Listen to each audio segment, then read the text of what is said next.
ഇന്ന് നമുക്ക് വാക്യങ്ങളിൽ ഡൂയിൻ്റെയും ഡസിൻ്റെയും ഡിഡിൻ്റെയും ഉപയോഗം എന്താണെന്ന് നോക്കാം.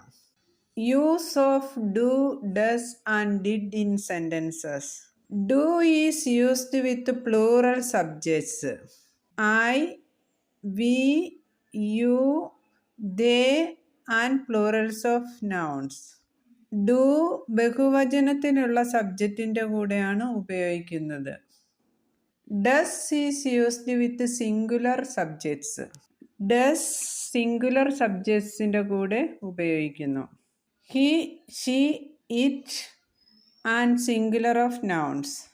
Did is used with all subjects for past actions. കഴിഞ്ഞകാല പ്രവൃത്തികളെ സൂചിപ്പിക്കാൻ ഡിഡ് എല്ലാ സബ്ജക്ട്സിൻ്റെ കൂടെയും ഉപയോഗിക്കുന്നു. Example, I do my homework. ഞാൻ ഹോംവർക്ക് ചെയ്യുന്നു. She does it well.